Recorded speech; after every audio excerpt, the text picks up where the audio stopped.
ఎరుక లక్షణము 11. 25 పర్యాయముల ఈ విషయ ప్రకృతుల వలనన్ నెరవేరుచుండు తానే ఎరుకైన ఇంద్రియములు వేరు వేరనుచు చైతన్యముకేమీ లేవనుచు మొరయుచుండును తన మూలమెంతరయాక మొరయుచుండును తన మూలమెంతరయాక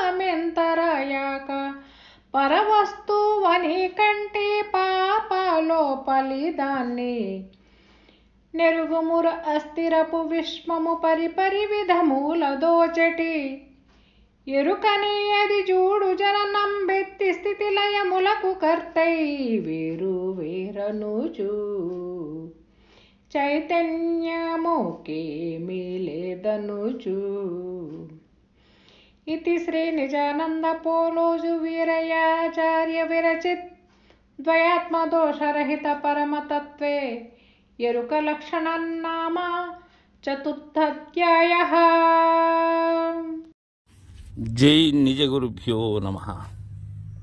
శ్రీ నిజానంద పోలూజు వీరయాచార్య విరచితంపైన శుద్ధ నిర్గుణ పరతత్వ బోధామృత కందార్థ దరువులలో ఎరుక లక్షణంలో 11వ మిత్ర కందార్థం అనగా ఎరుక లక్షణంలో చివరి కందార్థం.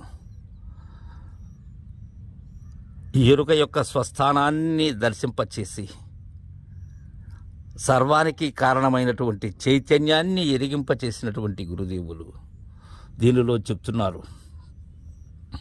ఎక్కడ ఉన్నది అని ఇంకా స్పష్టంగా తెలియజేస్తున్నారు. మనకు అచ్చ తెలుగులో మనకు అర్థమయ్యేటువంటి రీతిలో మన మీద కరుణతో పూర్వాచార్యులైనటువంటి పెద్దలు శ్రీ అచలక్షి దయానంద పొన్నాల రాజయోగేంద్ర ప్రభుస్వాముల వారి ప్రియ శిష్యులు వారి గురువు దగ్గర తాను కన్నటువంటి విషయాన్ని మనకు కందార్థముల రూపంగా అందజేస్తూ ఉన్నారు. శిష్య 25 ఇంద్రియముల పర్యాయములయ్యి విషయ ప్రకృతుల వలన నెరవేరుచుండు తానే ఎరుకైన ఇంద్రియములు వేరు వేరనుచు చైతన్యముకేమీ లేవనుచు. ఇక్కడే ఉన్నది శిష్య విషయమంతా కూడా.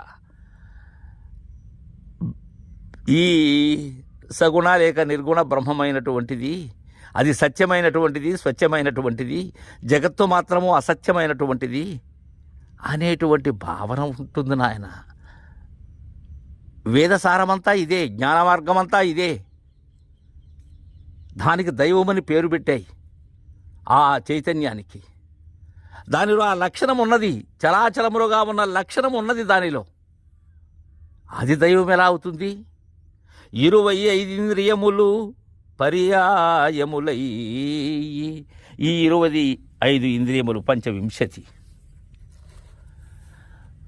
ఈ జ్ఞానమనో బుద్ధి చిత్తహంకారములు ప్రాణోపాన వ్యానోదాన సమానంబులు శ్రోత్రత్వక్కు చక్షుజిహ్వ గ్రాణంబులు శబ్దస్పర్శ రూప రసగంధంబులు వాక్కు పాణి పాదము పాయువు ఉపస్థలు. ఈ 25 ఇంద్రియములు ఇవి పర్యాయములై విషయ ప్రకృతుల వలన వేటి వల్ల ఇవి అవుతున్నాయి? ఇవి ఈ విషయ ప్రకృతి, ఈ పరా అపరా అనబడేటువంటి ప్రకృతులే కాకుండా విషయేంద్రియములైనటువంటి శబ్దస్పర్శ రూపరసగంధాతులతో అనుసంధానమై ప్రతి ఇంద్రియమునకు ఒకదానికి పొంతన ఉన్నది. కారణం అన్నీ ఒక్కటే, అవి అన్నీ చైతన్యమే, అది అన్నీ నేనే. అది నెరవేరుచుండు తానే ఆ ప్రత్యేగాత్మే, లేక ఆ పరమాత్మే, ఆ సూత్రాత్మే, ఆ భూతాత్మే, అన్నీ అదే. అదేమనుకుంటుంది? ఎరుకైన ఇంద్రియములు వేరు వేరనుచు అంటుంది. మనసు వేరే అంటుంది, బుద్ధి వేరే అంటుంది. ఏమీ కాదు, అన్నీ ఒకటే. జ్ఞానమన్నా, మనసన్నా, బుద్ధన్నా, చిత్తమన్నా, అహంకారమన్నా అన్నీ ఒక్కదానివే, ఒకటే. అది అన్నిటిగా గోచరిస్తూ ఉన్నది, అన్నిటిగా ఆటాడిస్తూ ఉన్నది శిష్య. అది ఒక్కటే అన్ని తీరులుగా ఉన్నది నాయన. అది వేరు కాదు, అది వేరు కాదు, అది ఏకమని తెలిసినదే నిజ గురు బోధ. ఏది విడివిడిగా లేదది, అన్నీ నేనై ఉన్నానవి.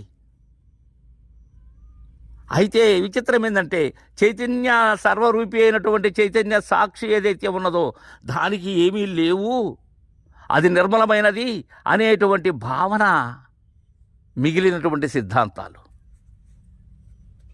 త్రిమతములు కూడా అదే చెప్పాయి. వీటన్నిటికీ కర్త అయినటువంటి దైవం వేరే అని. అది ఏది అంటక ఉన్నది అన్నాయి, వాస్తవం అది. కానీ సర్వానికి కారణమైనటువంటి మూల ప్రకృతి అదే మూల మాయ, అదే పెను మాయ శిష్యాది.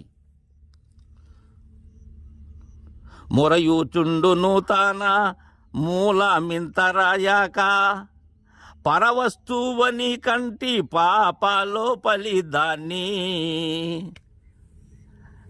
తన మూలము ఇంత అరయక లేశ మాత్రం కూడా తన మూలం తెలుసుకున్నట్లయితే, తన గుట్టు తెలుసుకున్నట్లయితే తానే లేదు, కానీ మురిసిపోతూ ఉంటుంది.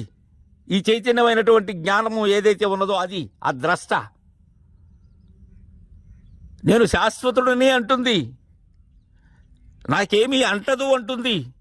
కారణం ఏంటి? తన మూలం, తన గుట్టు తాను తెలియక. తన గుట్టు తాను తెలిసినట్లయితే, దేంట్లో ఉన్న బట్టబయలులో తన గుట్టు తెలిసినట్లయితే దీని కథ ఇక అక్కడికి చెల్లు. పరవస్తువని కంటి పాప లోపలి దాన్ని. ఎరగవలసినది కంటి పాపలలో ఉన్న పాపని. ఆ పాప నాశనం కావాలి. అదే ఆపోజ్యోతి, నిరంతరం ఎలుగుతూ ఉండబడేటువంటి స్వయం జ్యోతి. అది అపరవస్తువు, అది దాన్ని ఎరగాలి. అది సాక్షాత్కారం కావాలి. అయినప్పుడు ఉన్న పరిపూర్ణమును భావించేందుకు కానీ భావన చేసేందుకు కానీ అదే కారణమవుతుంది.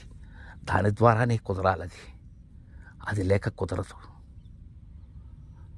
నెరుగుముర అస్థిరపు విశ్వము పరిపరి విధముల దోచటి ఎరుకనే అది చూడు జననం వ్యక్తి స్థితి లయములకు కర్తై.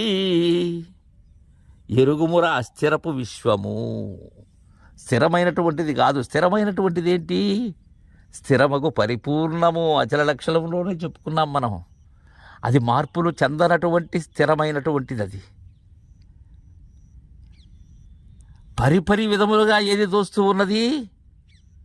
ఈ ఎరుక అనేది అనేక విధములుగా 25 ఇంద్రియములతో ఆ విషయ ప్రకృతుల వలన అలా తోస్తూ ఉన్నది. అది భిన్న భిన్నమైనటువంటి రూపములతో, స్థావర జంగమాదులతో, పిపియల కాది బ్రహ్మ పర్యంతము కూడా ఆ విధంగా తోస్తూ ఉన్నదని. అది చూడు, అక్కడ చూడు దాన్ని. జననం వ్యక్తి అంటే సృష్టి, స్థితి లయములకు కర్తయి. అదే సృష్టి, అదే స్థితి, అదే లయము. మూడు అదే, మూడు వేరు కాదు. పుట్టుక, పెరుగుట, నాశనం పొందుట, ఈ మూడు వేరు కాదు. మూడు ఒక్కటే. అది అదే ఆడిస్తూ ఉన్న సర్వ జగజ్జనని. అది జగజ్జనన కారకమైనటువంటి పర వస్తువు. అది కర్తయి, తానే కర్తయి.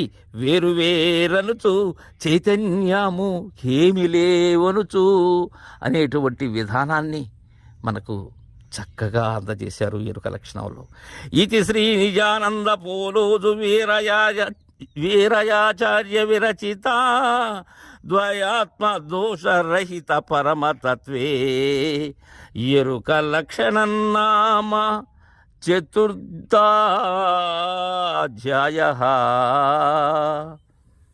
జై గురుదేవా.